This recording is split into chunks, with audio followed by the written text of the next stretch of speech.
that probably would have been successful for the Spirit Breaker and 100% worth it. It was a pretty risky play, but here comes the charge again. Down the middle. This time he's going in for Chuan, looking for some sweet, sweet revenge. No nether strike available. He's trying to slow him down. Can't find one. The call down will connect, slowing down Chuan, but Ferrari's taking 105 points of damage here, and it's still starting to tick up. And with Luo on the front lines, Puppey just has to let it go. One more attack, the bash, pushing him back. Puppey almost gets a full duration. Ferrari, he's going to drop his erase of Secret. They've already arrived, burning the Soul Survivor once again, and they scouted out the Ancients. Yeah, and Broodmother's just starting to like, hey, can I kill Ancients? And he's very smartly targeting down the mother dragons first as they kill the babies. The splash damage of the dragons, but this is very hard for him to steal alone. He's going to get the help of Gyrocopter. Amazing fight there, bringing in the Broodmother behind the enemy lines as well. It was really big for him. And yes, the Razor stole a lot of damage, but who did he steal it from? He did not steal it from the important heroes. He stole it from the Spirit Breaker. And who did he inflict it on? Like, he hit Crystal Maiden twice and still couldn't kill her before almost the entire duration ulti went. Exactly what we were talking about, right? That Puppey, he will channel his ulti and he's like, yeah, you guys can kill me, but my team will take care of you. He found the perfect tree position. Yeah. No vision available for IG. He did. There's a charge going on Faith at the moment. That's a long charge back from home, but Arteezy starts the call down once again. He will be popped, but look at Zai. He takes out Chuan. They move down to Faith, and then pushing, burning back. No blink available for him. And it's just 3-for-1 trade-off. Arteezy, he's almost playing this Gyro like he used to play the Drow Ranger. Yeah, pretty much, actually. It's very similar. And I like this way that Zai is playing his Broodmother. 6-0-1. He's like taking part of as many fights as he can. Just getting in there because he's hard to deal with. He's also rushing Manta Style to get rid of the track. Already finished. 15-minute Manta. Exactly. Very quick Manta Style there. So really, really nice for him. And they keep winning these fights.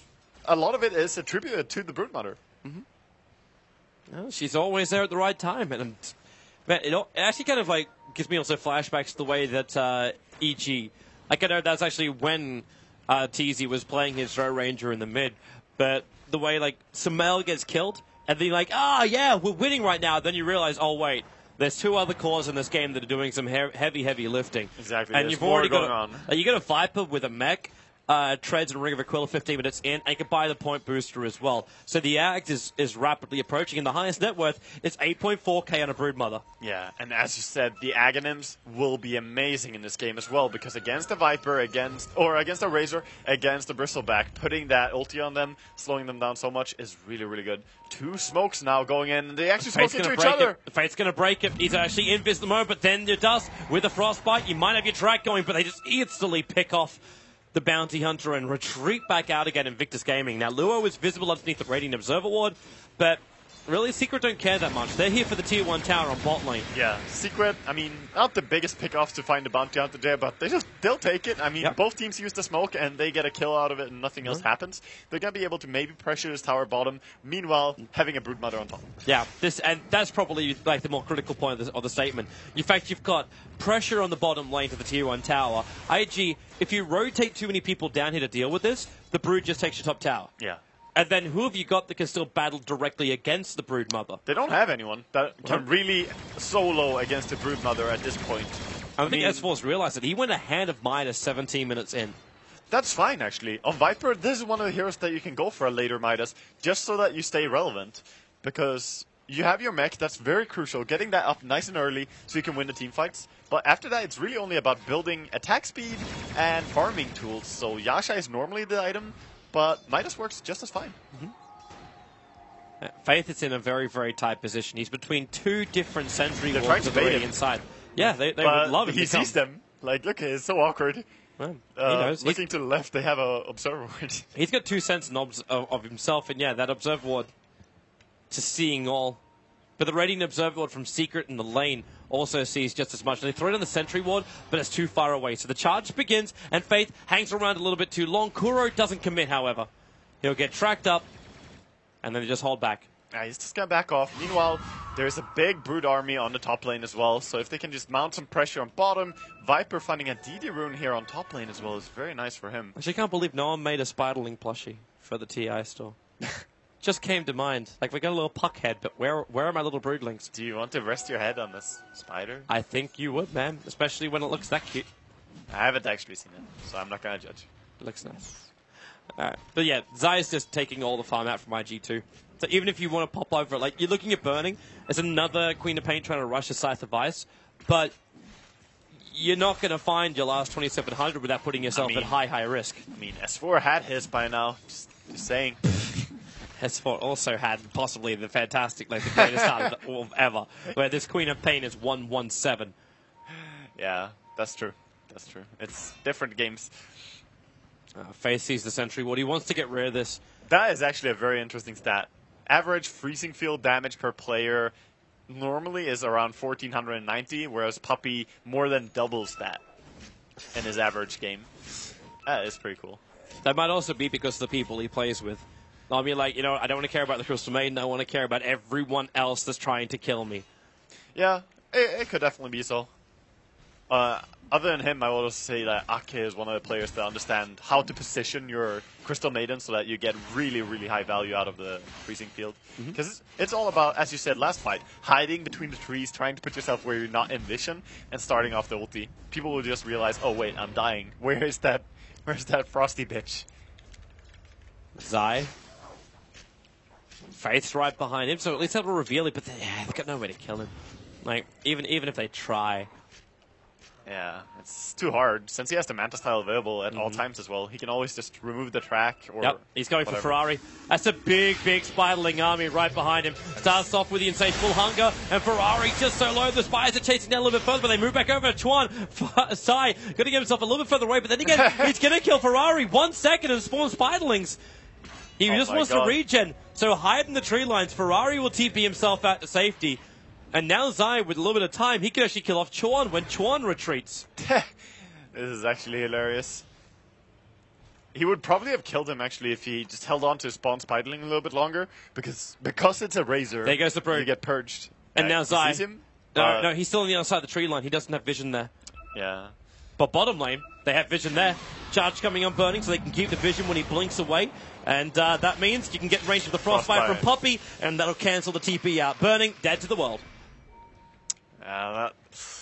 That was a nice pick-off for them as well. The kill going the way of S4, who's started to build up his Aghanims, and he's already halfway there. This Midas working out pretty well for him, as he's looking very good on his item progression mid now. Yes, Ferrari being charged, Zai with the Mana Star triggering out, and he's starting to link one of the illusions, but Puppey with the ulti going to go to work. Ferrari actually now moved down to throw Faith, and that's where your dust will trigger, and this is secret. The snowball has begun, and Tuskar was even banned. Yeah, this is really looking pretty grim already. Just the control that Zai has on this game, because no one can go up against him. No one can touch him. Yep. He has 4,000 gold after his Manta style. Now we can see that Necro book. Yeah, and Roshan could be a very easy pick here. Necro into Assault Cuirass would be a pretty normal build for a Manta style, but he's gonna go for Radiance. Wait, what? This is nice. Or Abyssal Blade. You know, it's possible, but when you have Manta style, why not go for Radiance? Yeah, Radiance makes sense when you're just going to make life a living hell. Like, Chuan will have no presence in this game. Yeah. If you wanted to go Abyssal, I think you go Basher first anyway. Like YG.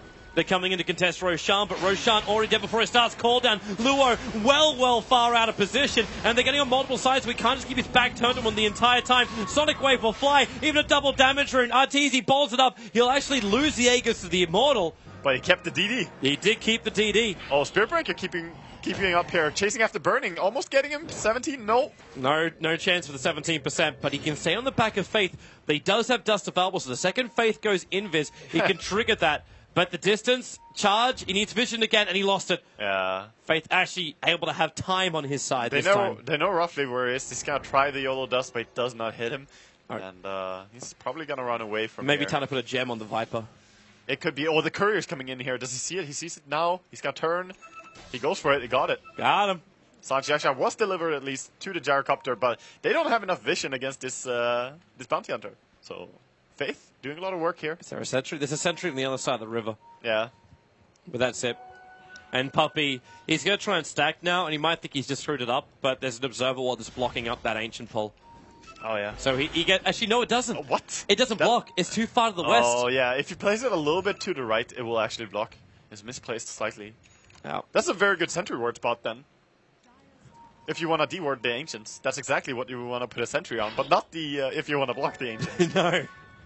Yeah. Oh god, he found a DD when he wants to clear the Ancients. That's perfect. Yeah. Oh yeah, he had it set before. Yep, that was the one he took. For the hello, Faith, Chuan, everyone, they're coming in. They go on Arteezy. Quick call down. She doesn't even get it off. Tries to bottle charge first though, and that's gonna be a good track kill into Puppey. The ulti goes out from him. He managed to get in return the kill on the bounty hunter. But meanwhile in Rome, Zai is taking out the tier 2 tower, continuing his push. Bought his Radiance.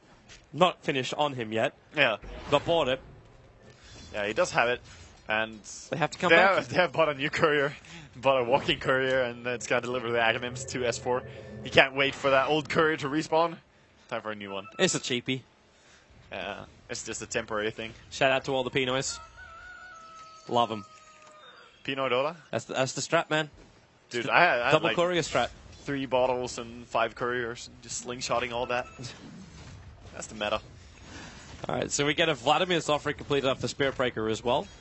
So the high ground push is becoming more and more real for Secret. If Zai does he still go Necro? Like when you're gonna get a Radiance like this, you almost feel like it should be a full hunt and control. I think you go for Assault Cuirass still after this, or BKB. BKB would probably be the most smart and disciplined choice, and Assault Cuirass is the greedy choice. Curry's got to turn around though. Oh, they saw him, but they can't really bring him down. They don't have the stuns. Yep. Looking at all these 4 heroes, they don't have stun. They only have a support Lina who's not there. She also doesn't have anything else than Brown Boots. It's also not a guaranteed hit. Yeah. Like you can still Manta style dodge that. Yeah, exactly. She doesn't have a Yule Scepter, doesn't have items, so it's very difficult for her. So the Radiance is finally on Zai himself. Yeah. He's going to be more frustrating now, and also makes it annoying for the Bounty Hunter to stalk him now, because he's going to take the burning damage. It looks like Secret are getting ready to finish this. The side that Vias is finished over on the Queen of Pain, but this is a 25-minute scythe, and that's all she really has. And the rest of Secret are ready to push. Manta, Medallions, Radiances, Mechs, Aghanim, Scepters, Vladimir's with Urns, Gyrocopter with an SMY, plus an extra Ogre Club, and they found an opening. They found Faith. Just a quick charge in. He turns into 4 spider babies. He's going to push now. He joined the winning team, dude. Does he have buyback? He's got buyback and 2 gold. Yeah, he's a bounty hunter though, and he really needs to not buy back. He's 300 gold away from the mech. At the same time, IG need to see what's going on, and without track, that's very difficult. Just Plasma Field and Dragon Slave that. There's no need to buy back. Just hold on to it. Tier 2 mid, though, can be hard to defend when the creeps get there, but it still has backdoor region, so... And bottom. Bottom's pushing in by just the basic creep wave. Zai, burning, jumps in for the Hex. They start the static link, and Ferrari, a decent commitment, but now the call down with the Viper Strike. Ferrari's going to take it all, including the Rocket Barrage, down for the count. Luo too far up, and Puppey just walking forward. They're looking for extra ultis, in fact, hitting everything. And oh my, not even melting, man. Their Tootsies are frozen. IG. It is double the kill count the way of Secret, and an invitation to enter the base of IG. Yeah. And that's a pretty nice invitation. This is nice and clean, nice and empty, a lot of space in there. Wow. They just brought them all down. They can't stop this Broodmother at all. Nope. And I like the fact that Arteezy, despite not having items, he just charged in as though he did. He's like, yeah, I'll probably live, and he just charges in. And he would die very quickly if Lina got to cast her ulti, if everyone just synchronized. Yep. But there was no chance. Spirit Breaker was charging in. It came so quickly. Everything. Like, that fight was over in, like, if you had, like, a countdown clock on it, like, I would be surprised if you even hit 2 seconds. It was a fast fight. From the initial damage to IG to when they were all dead. Yeah, that was extremely fast. And that was 2 lanes of racks, and of course, they're not going to stop there. They're going to keep going bottom.